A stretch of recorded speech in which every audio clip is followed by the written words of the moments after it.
E aí, galerinha conectada, esse é o canal Exatamente, o canal conecta você a seu futuro. Eu sou o professor Edgar Rafael e sejam bem-vindos para mais uma aula de matemática. Na aula de hoje, nós daremos continuidade à playlist Matemática do Zero ao Gênio. E hoje nós estudaremos as posições relativas entre uma reta e um plano, entre dois planos e quando uma reta é perpendicular a um plano. Questões fundamentais para que você possa compreender melhor a geometria analítica. E aí, prontos para aprender mais sobre matemática? Então bora para a aula de hoje, vem comigo!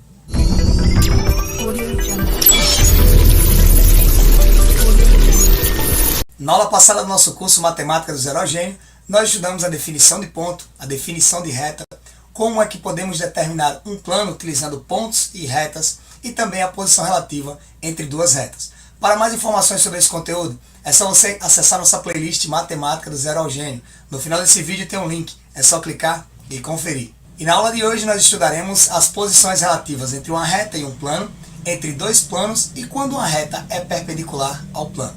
São questões fundamentais para que você possa compreender melhor a geometria analítica. E você irá perceber mais uma vez que todas essas noções são bem intuitivas. E é por isso que eu quero lhe lembrar a definição de axioma e de teorema. Axioma é algo que é definido que não precisa de demonstração. Então, quando eu determino algo na matemática que vai me ajudar a provar os teoremas, eu tenho um axioma. Então, quando tomarmos algo por verdade e que não carece de demonstração, nós teremos assim um axioma ou um postulado, que na maioria das vezes a sua intuição vai verificar que ela é verdadeira.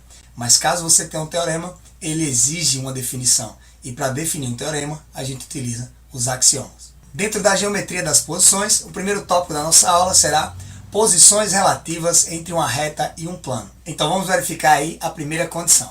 Bom, a primeira condição é a reta contida no plano. Isso é bem óbvio.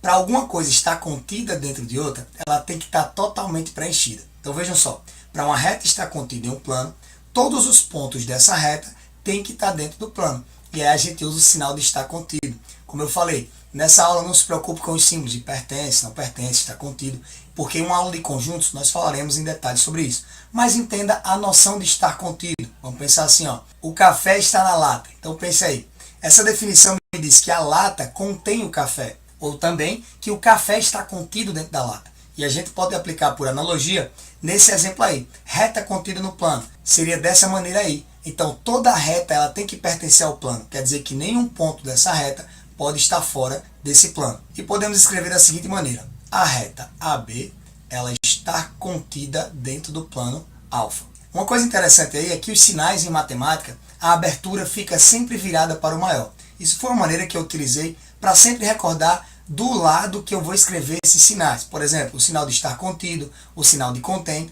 E aí o que vai mudar é só o lado. Mas se você pensar assim, ó, a abertura sempre estará virada para o lado do maior. Quem é maior, o plano ou a reta? O plano. Então quando eu quero dizer que a reta está contida no plano, eu viro esse sinal para o lado do plano. E da mesma forma, se quiséssemos escrever assim, ó, o plano contém a reta AB. Isso também vale para os sinais de maior que e menor que. Quando você quer escrever, por exemplo, 7 é maior que 6. Perceba, a abertura também está virada para o lado maior. E você poderia também escrever da seguinte maneira, para dizer que 6 é menor que 7. Eu até costumo pensar assim, no caso de maior que e menor que. A ponta da flecha sempre aponta para o menor. Não é didático nem pedagógico, mas pense o seguinte, o índio maior sempre atira a flecha no menor, tá bom? Não é uma aplicação politicamente correta, mas vai fazer você lembrar, tá? Duas maneiras para você recordar aí. Os sinais em matemática, a abertura sempre estará virada para o lado do maior. E o que vai mudar é só a forma como você lê. Os exemplos ali, 7 é maior que 6 e o outro exemplo, 6 é menor que 7. Mas perceba, a abertura continua virada sempre para o lado do maior. E a mesma coisa se aplica no contém e o está contido. Olha, ó, a reta B está contida no plano alfa. Assim também como o plano alfa contém a reta B. Vamos para o próximo tópico. O próximo tópico diz assim, reta paralela ao plano. Bom, se a reta contida no plano, todos os pontos têm que estar contidos nesse plano, então quer dizer o seguinte, que uma reta paralela ao plano, sem encostar. Então se essa reta é paralela a esse plano, quer dizer que nenhum ponto dessa reta pertence ao plano. Vamos ver aí com a figura que vai ficar melhor essa definição. Olha só, perceba aqui, ó. Essa reta que está em vermelho, ela não toca em nenhum momento no plano alfa. Então nenhum ponto dela estará contido no plano. Por isso que a gente pode definir como sendo uma reta paralela. O que podemos escrever aqui da seguinte maneira, ó. A interseção entre alfa, que é o plano, e a reta R é igual ao vazio. Interseção é esse símbolo aí que parece o C de estar contido, ou C de contém, só que ele é virado para baixo. Intersecção é quando você tem algo que se repete nos dois, ou seja, existe algo que pertence tanto ao plano quanto à reta. E nesse caso aí, não existe. O próximo conceito é o seguinte, ó, reta secante ou concorrente ao plano. Nós vimos na aula passada o que são retas concorrentes, que podiam ser retas que se cruzam com um determinado ângulo ou até mesmo formando ângulos de 90 graus, que nós chamamos de retas perpendiculares, tá bom? Se você quiser dar uma conferida melhor na aula passada, é legal aí. No final dessa aula tem um link, você clica e confere esses conceitos, tá bom? Então tá aí, reta secante ou concorrente ao plano. Se ela é secante, é porque ela vai atravessar esse plano. Vamos ver a figura aí. Olha lá, ó. A gente tem uma reta que atravessa o plano alfa. Então eu posso dizer o seguinte, que pelo menos um ponto dessa reta, ela pertence não só à reta, mas também pertence ao plano alfa. Como nesse caso aí, o ponto que pertence à reta e ao plano, nós chamamos de ponto P, nós podemos representar da seguinte maneira. A intersecção entre a reta R e o plano alfa é igual ao ponto P. E isso indica que essa reta é secante, ou seja, está atravessando o plano. E perceba, não tem nenhum grau de dificuldade aí, é só intuição. E mais uma vez eu quero que você recorde, isso será importante quando você for estudar geometria analítica, tá bom? Então você entender esses conceitos, quando por exemplo você for estudar a representação gráfica, ou seja, a representação algébrica de uma reta, de um plano, você vai perceber que todas essas noções serão fundamentais. Inclusive também quando você estiver resolvendo questões de projeção, é importante que você conheça bem esses conceitos. E agora que já conhecemos a posição relativa entre uma reta e um plano, agora vamos conhecer as posições relativas entre dois planos. E o primeiro caso aí é planos paralelos e coincidentes. Bom, planos paralelos e coincidentes. Imagine aí você colocar uma folha de papel sem pauta sobre outra folha. Perceba que a espessura é tão fina que elas quase vão coincidir, né? Você quase não vai perceber que existem duas folhas. Você vai achar que é uma. Essa é a mesma definição de planos coincidentes. É porque eles são paralelos e estão sobrepostos. É como se todos os pontos que formam um plano também formassem um outro e eles ainda estivessem sobrepostos. Por isso são coincidentes. Veja que olhando a figura vai ser bem fácil de você entender. Perceba aí. Todos os pontos que pertencem a alfa também pertencem a beta. Por isso que praticamente os dois se tornam o mesmo plano. Aí você vê a definição aqui, ó.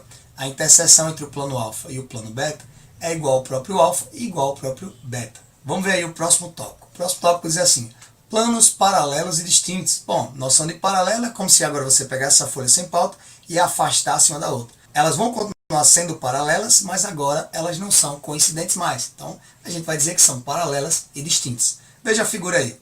Não há interseção alguma, já que elas não estão em contato. Por isso que escrevemos aqui, ó, a interseção entre alfa e beta. Quando os planos são paralelos e distintos, é igual ao vazio. E o nosso próximo tópico aí é quando eles são secantes. É parecido com a ideia de reta secante. Você entenda que secante é quando um plano atravessa outro, ou quando algo atravessa outra coisa. Vamos ver na figura aí que a gente vai entender melhor. Olha só. Nós temos aí um plano alfa e um plano beta, e eles são secantes. E é interessante observar que quando a reta era secante ao plano, nós tínhamos um ponto como interseção. Era o lugar do furo, vamos dizer assim. E agora que nós temos dois planos que são secantes, perceba que o que nós temos é uma reta. Por isso que está escrito aqui, ó, alfa, a interseção entre alfa e beta é igual à reta R, onde ela está aqui, ó. Faz sentido, né? E agora que nós já conhecemos bem as posições relativas entre uma reta e um plano e entre dois planos, vamos ver quando é que uma reta é perpendicular ao plano. Que condição ela tem que seguir para isso? A primeira delas é o seguinte, se uma reta é perpendicular a um plano, então ela é perpendicular ou ortogonal a qualquer reta do plano. Veja só, lembre daquela definição de perpendicular. Perpendicular é quando forma 90 graus. E ortogonal? Ortogonal é quando forma 90 graus, mas elas estão em planos distintos. Na aula passada, eu até mostrei essa definição em um cubo. A gente foi analisando as arestas do cubo e viu quando as arestas eram perpendiculares e quando as arestas eram ortogonais. E a questão aí é o seguinte, se essa reta que é perpendicular ao plano tiver uma reta que pertence ao plano próximo a ela ou encostado a ela, aí será perpendicular. Mas se qualquer outra reta que você pegar, mesmo que não esteja em contato com essa reta que é perpendicular, a gente chama de ortogonal. Vamos ver na figura que sempre esclarece. E vejam só, essa definição aí é um axioma. Eu não preciso demonstrar para garantir que ela é verdadeira. Vamos observar aí.